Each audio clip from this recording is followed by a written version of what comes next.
పేరా? ఈ పేరు ఎందుకు నా మనసులో ఇప్పటి వరకు ఘోషిస్తూ ఉంది. అండ్ ఈ పేరు అతనే నన్ను పెళ్లి చేసుకుంటున్నాడా అని చాలా భయపడుతుంది. వెనక నుంచి ఫాతిమా అని ఒక పిలుపు. ఆ పిలుపు ఎవరిదో కాదు, ప్రతిరోజు తన దగ్గరికి వచ్చి పూలు కొంటున్న ఆ వ్యక్తిదే. అంతలో అతని తల్లి వచ్చి ఫాతిమాతో ఇలా అంటుంది, మా కుటుంబంపై ఒక శాపం ఉందమ్మా. నీలాంటి మంచి పిల్లను మేము మా ఇంటి కోడలుగా చేసుకుంటే మాకు ఆ శాపం తొలగిపోతుంది.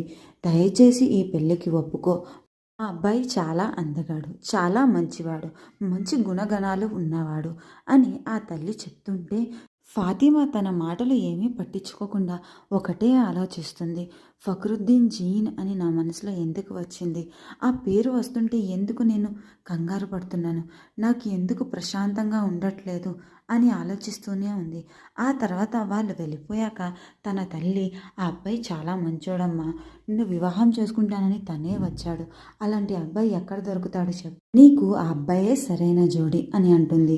ఆ క్షణం ఆ తల్లి మనసు బాధ పెట్టడం ఇష్టం లేక ఫాతిమా సరే అమ్మా నాకు నిద్ర వస్తుంది అని తన గదిలోకి వెళ్ళిపోతుంది. తన గదిలోకి వెళ్ళిపోయినా సరే తను మనశ్శాంతిగా అస్సలు లేదు. ఇంట్లో వాళ్ళందరూ పడుకున్నారో లేదో చూసి తను నమాజు చదువుకునే గదిలోకి వెళ్ళి నమాజు చదవడం ప్రారంభించింది. నమాజు చదువుతూ అల్లాతో ఇలా అంటుంది, అల్లా నువ్వే నాకు దారి చూపు, నాకు ఏమీ అర్థం కావడం లేదు.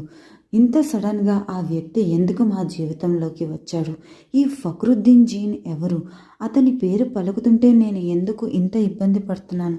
నాకు ఎందుకు ఇంత నొప్పి కలుగుతుంది అని ఏడుస్తూ దువా చేస్తూ ఉంటే తనతో పాటు ఎవరో అటువైపు నుంచుని అలానే ఏడుస్తూ దువా చేస్తూ ఉంటారు. ఎంతసేపటికి ఫాతిమా కళ్ళు తెరవలేకపోతుంది.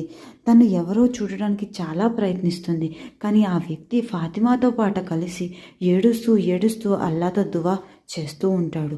ఇంకా అడుగమ్మా, అల్లాని దువా అడుగమ్మా అని ఆ వ్యక్తి ఫాతిమాని ఇంకా అడుగు ఇంకా అడుగు అని చెప్తూ ఉంటాడు. కానీ ఫాతిమా నమాజ్ చదివినంతసేపు ఎంతో ప్రశాంతంగా అనిపిస్తుంది. అప్పుడు ఫాతిమాకి ఒకటే అనిపిస్తుంది, ఈ వ్యక్తి ఎవరో నాకు సహాయం చేయడానికే వచ్చినట్టు ఉన్నారు, ఈ వ్యక్తికి నా బాధ అర్థమవుతుంది అని అనుకుంటుంది. చాలాసేపటి తర్వాత ఫాతిమా కళ్ళు తెరుస్తుంది, కానీ అక్కడ ఎవరో ఉండరు. మొత్తం నిశ్శబ్దంగానే ఉంటుంది. తర్వాత రోజు ఫాతిమా పూలు అమ్ముకోవడానికి వెళుతుంది. అక్కడ మళ్ళీ ఆ వ్యక్తి వచ్చి, నీకు నన్ను పెళ్లి చేసుకోవడం ఇష్టమే కదా, ఇష్టమే ఉన్నా లేకున్నా ఇష్టమే అని చెప్పాలి, అర్థమైందా? నాకు నువ్వంటే చాలా ఇష్టం, నువ్వు చాలా అందంగా ఉన్నావు, నువ్వు చాలా మంచి మనిషివి అని అంటాడు.